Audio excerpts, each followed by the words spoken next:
Hello retail investor.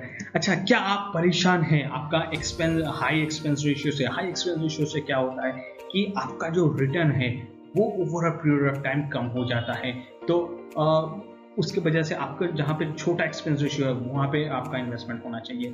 India में देखिए बहुत अच्छा एमएनसी कंपनी है, फॉर एग्जांपल टीसीएस है, इन्फोसिस है, एसीएल टेक है, उसके बाद एलटीटीएस है, एलटीआई है, माइंडट्री है। लेकिन आपको नहीं लगता कि आपका भी वो पैसा जो फॉरेन के कंपनीज में वहाँ पे भी इन्वेस्ट होना चाहिए। फॉर एग्जांपल अल्फाबेट गूगल हो गया, अल्फाबेट इज गूगल, उसके बाद ट्विटर हो गया, सेल्सफोर्स हो गया, उसके बाद टेस्ला हो गया, माइक्रोसॉफ्ट, देन फेसबुक, अमेजॉन, यहाँ पे भी लगना चाहिए। यहाँ पे इन्वेस्टमेंट होने से क्या होता है, आपका जो एक्सपोजर है ना पूरा ग्लोबली होता है। उसके बाद क्या आपको आत्मनिर्भर भारत इसके ऊपर विश्वास है?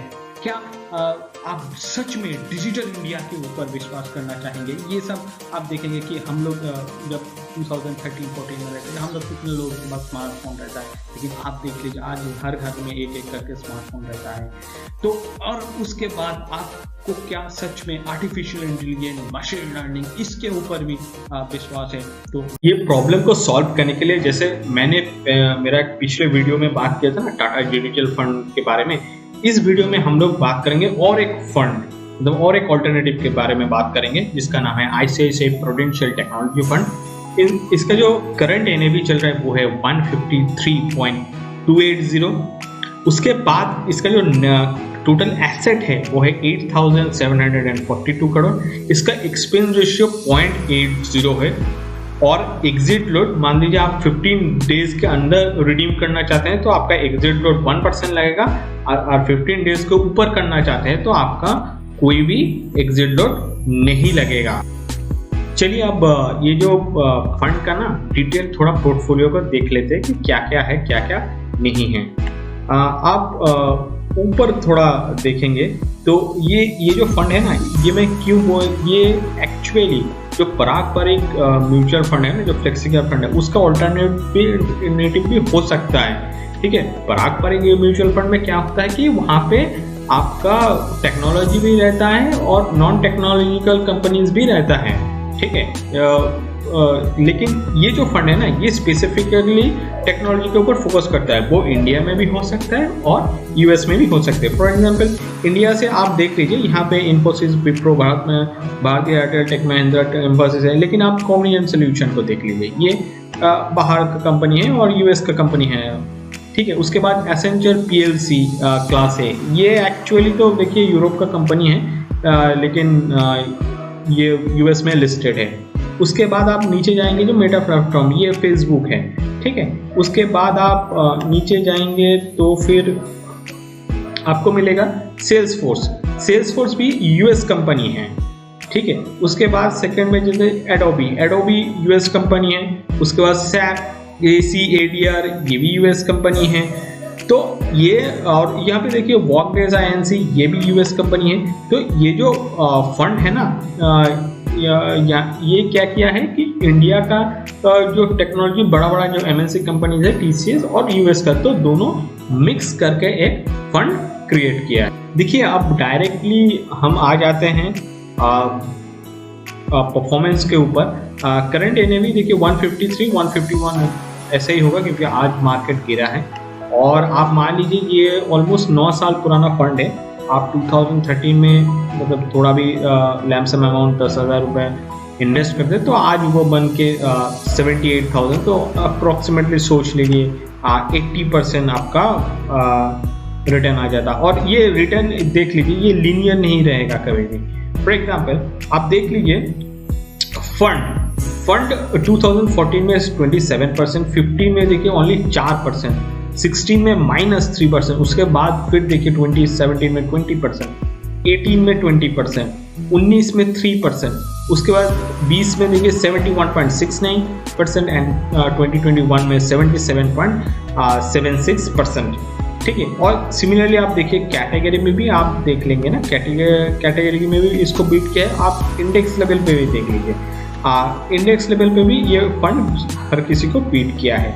ठीक है, और नीचे हम थोड़ा आ जाएंगे तो आपका जो रिटर्न है ना, यहाँ से आपको पता चल जाएगा।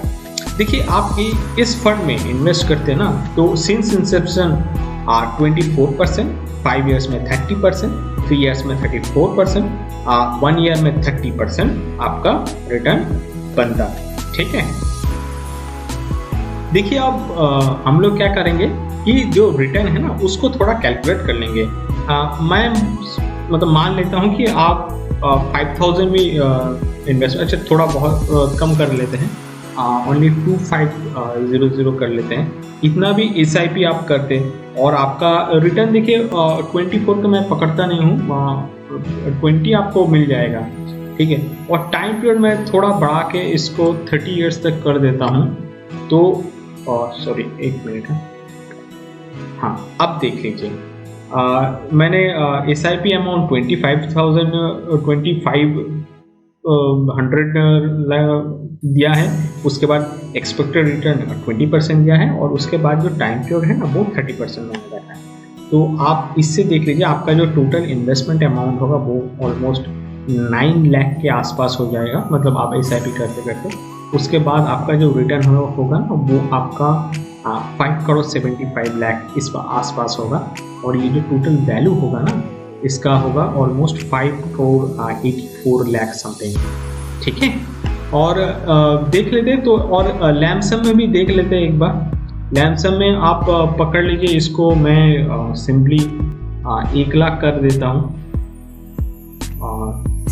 हाँ मैं सॉरी 10,000 मैंने किया है, इसको अब मैं 1 लाख कर दिया हूँ, और बाकी मुझे कुछ चेंजेस करने की ज़रूरत नहीं है। तो आप देख लीजिए आप 1 लाख भी इन्वेस्ट करेंगे 30 साल तक, और आपका जो रिटर्न 20% होता, तो आपका जो टोटल एस्टिमेट मतलब अर्निंग होता वो है 2 करोड़ 36 लाख 37,631, और जो टोटल आ जाता वो है 2 crore 37 lakh 37,631। Before wrap up मैं आपको एक चीज़ बोलना चाहूँगा। देखिए आज मार्केट गिरा है क्योंकि रिजर्व बैंक ऑफ इंडिया ने रेपो रेट है वो 4.4 से 4.40 कर दिया था। तो इसके वजह से क्या होगा, आपका जो कॉस्ट ऑफ बोरोइंग है वो थोड़ा बढ़ जाएगा। तो ये सब चीज़ों के लिए आज मार्केट गिर गया है, तो यही एक अपॉर्चुनिटी है इन्वेस्ट करने के लिए। और एक चीज़ याद रखिएगा, मेरा पर्सनली देख लीजिए कि मेरा इन्वेस्टमेंट इस फंड में नहीं है। सेकंड, क्या मैं सब कुछ जानता हूँ? नो, मैं भी एक आपकी तरह लर्नर ही हूँ, और आप बोल लीजिए मैं एक नॉर्मल रिटेल इन्वेस्टर ही हूँ आप लोगों की तरह, और मैं ये सब करते करते ही सीख जाऊँगा। मैं आपसे भी सीखूँगा और खुद का जो रिसर्च है वहाँ से भी सीखूँगा। ठीक है, देन चलिए, thank you guys for watching my video. Stay safe and